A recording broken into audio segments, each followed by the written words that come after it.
Hello, everyone, and welcome to our last topic for the final coverage of our virology subject. So, we are down to the arthropod and rodent-borne viruses. So, the arthropod-borne viruses, or the arboviruses, and rodent-borne viruses represent etiologic groupings of viruses with complex transmission cycles involving arthropods or rodents. These viruses have diverse physical and chemical properties and are classified in several virus families. Arboviruses and rodent-borne viruses are classified among the Arenaviridae, Boniaviridae, Flaviviridae, Leioviridae, and Togaviridae families. Electron micrographs of typical arboviruses and rodent-borne viruses. So in photograph A, it is an alpha virus, the Semliki forest virus, or which belongs to our Togaviridae family. And then on the pictograph B, it is a representative member of our Bunyaviridae, or the Ooconimi virus. And then on pictograph C, it is an arena virus, or the Takaribe virus, which belongs to our Arenaviridae. And lastly, on pictograph D, the most famous Ebola virus under Filoviridae. So for today's agenda, we are going to discuss arthropod and rodent-borne viruses, and specifically more on the Toga virus or chikungunya, and lastly the flavivirus or the dengue virus. So for the arboviruses, so these are transmitted by blood-sucking arthropods from one vertebrate host to another. So the vector acquires a lifelong infection through the ingestion of blood from a viremic vertebrate, and then the viruses multiply in the tissues of the arthropod without evidence of disease or damage. Some arboviruses are maintained in nature by trans-ovarian transmission in arthropods. So the major arbovirus diseases worldwide are yellow fever, dengue, Japanese bee encephalitis, St. Louis encephalitis, Western equine encephalitis, Eastern equine encephalitis, tick-borne encephalitis, West Nile fever, and sandfly fever. So in the United States, the most important arboviral infections are La Crosse encephalitis, West Nile fever, St. Louis encephalitis, Eastern equine encephalitis, and Western equine encephalitis. Rodent-borne viral diseases are maintained in nature by direct intraspecies or interspecies transmission from rodent to rodent without participation of arthropod vectors. Viral infection is usually persistent, and then transmission occurs by contact with body fluids or excretions. And then major rodent-borne viral diseases include hantavirus, infections, and then Lassa fever and South American hemorrhagic fevers. So in the United States, the most important rodent-borne diseases are hantavirus pulmonary syndrome or the HPS and Colorado tick fever. And also considered here are the African hemorrhagic fevers, the Marburg and Ebola. So their reservoir hosts are unknown but are suspected to be rodents or bats. Now let's proceed to our Toga virus. So, chikungunya virus is spread to people by the bite of an infected mosquito. So, the most common symptoms of infection are fever and joint pain. So, other symptoms may include headache and then muscle pain, joint swelling, or rash.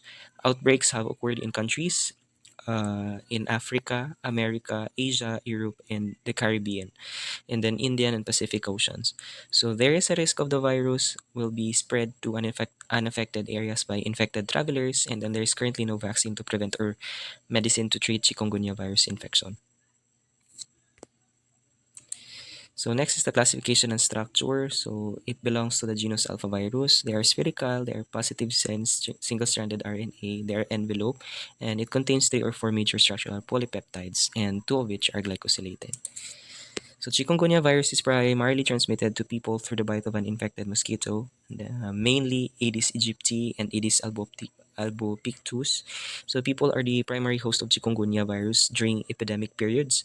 Mosquitoes become infected when they feed on a person who already has the virus. So as for the route of infection, so the transmission occurs after a bite of an infected Aedes aegypti or Aedes albopictus mosquito. Then your virus will replicate in the skin, and after that, it will go to your liver, joints, and the blood. So the incubation period will take 2 to 4 days, and then chikungunya virus is indirectly triggering the activation of your innate immune response, and then type 1 interferon is produced via the activation of your non-hematopoietic cells, which includes your primary fibroblast and the transcription of your cytokines and your chemokines. And then the virus will go to your lymph nodes and as well as on the other tissues via your circulatory system. And then replication at other tissues will lead you to the viremic phase of the disease. Most people infected with chikungunya virus will develop some symptoms. Symptoms usually begin 3 to 7 days after an infected mosquito bites you. The most common symptoms are fever and joint pain. Other symptoms may include headache, muscle pain, joint swelling, or rash. People at risk for more severe disease include newborns infected around the time of birth, older adults greater than or equal to 65-year-old, and people with medical conditions such as high blood pressure, diabetes, or heart disease.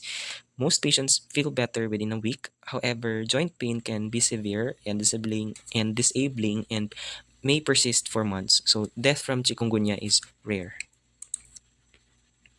As for the complications, so exposure and infection of pregnant women, so the virus may infect the developing fetus, causing multiple congenital anomalies. And then infections occurs later in pregnancy may result in splenomegaly and osteomyelitis, among other birth defects. Intrauterine infection during first trimester may result in low birth weight, mental retardation, deafness, congenital heart disease, and neurologic defects. And then as what I have mentioned earlier, that death is rare. So for the treatment, there's currently no vaccine to treat chikungunya virus infection, but you have to do supportive care. And then for the prevention and control, you may use insecticides to kill the mosquitoes. So let's go back first to the laboratory diagnosis and identification. So the most sensitive serologic assay that detects virus-specific immunoglobulin, or the IgM, immunoglobulin M, in serum or cerebrospinal fluid by ELISA, also available using IgM capture ELISA, and then the microsphere-based immunoassays, or the MIAs, and IgG ELISA. So to confirm a diagnosis, the first sample of serum should be taken as soon after the onset as possible, and the second sample 2 to 3 weeks later.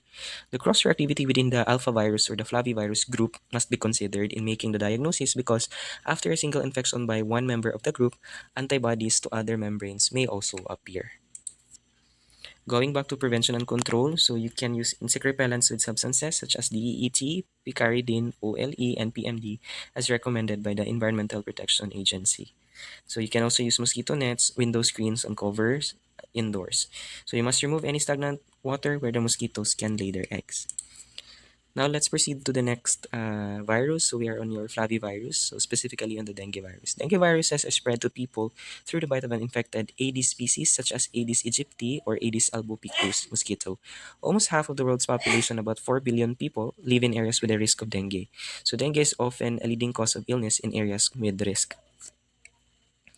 As for the classification and structure, so it belongs to the genus Flavivirus. So they're spherical, 40 to 60 nanometers in diameters. Their information is already flashed on our presentation. So dengue viruses are spread to people through the bites of infected Aedes species mosquitoes, as mentioned earlier, Aedes aegypti or Aedes albopictus. So these are the same types of mosquitoes that spread your Zika virus and your chikungunya viruses. So these mosquitoes typically lay eggs near standing water in containers that hold water, like buckets, bowls, animal dishes, flower pots, and vases. These mosquitoes prefer to bite people and live both indoors and outdoors near people. Mosquitoes that spread dengue, chikungunya, and Zika bite during the day and night. Mosquitoes become infected when they bite a person infected with the virus. Infected mosquitoes can then spread the virus to other people through bites. As for the pathogenesis, so after a bite of an infected female Aedes mosquito, so the dengue virus has an incubation period of 3 to 14 days. So the viral replication will take place inside the cells of your mononuclear phagocyte lineage, and then target dendritic cells, macrophages, hepatocytes, and endothelial cells. Then those infected cells mentioned will migrate from the site to the lymph nodes, and then from there, the viremia will develop within 24 hours, wherein your virus will travel through the body in severe cases. And then virus-infected macrophages produce signaling proteins such as your interferon, cytokines, chemokines, tumor necrosis factor, and others. So the blood vessels will leak, resulting to a decrease in blood pressure. And then the dengue virus also infects the bone marrow and also cause blood clotting defect.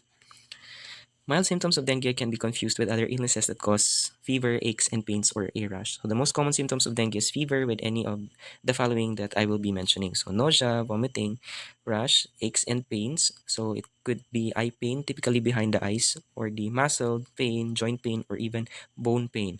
So any warning sign, and then symptoms of dengue typically last 2 to 7 days. Most people will recover after about a week. So watch for signs and symptoms of severe dengue. Warning signs usually begin in the 24 to 48 hours after your fever has gone away. Immediately go to a local clinic or emergency room if you or your family member has any of these following symptoms that I will be mentioning. So belly pain, tenderness, vomiting at least 3 to 4 times in 24 hours, bleeding from the nose or gums, vomiting blood or blood in the stool, feeling tired and then restless or irritable. As for the laboratory diagnosis and identification, so you can have virus isolation and you can have serologic test. So for the treatment, prevention, and control, there's no specific medicine to treat dengue. There is currently no vaccine to prevent or medicine to treat chikungunya also. So rest fluids and over-the-counter pain medications may relieve some symptoms. So you must take medicines such as acetaminophen and then or paracetamol to reduce fever and pain. So do not take aspirin and other non-steroidal anti-inflammatory drugs until dengue can be ruled out to reduce the risk of bleeding.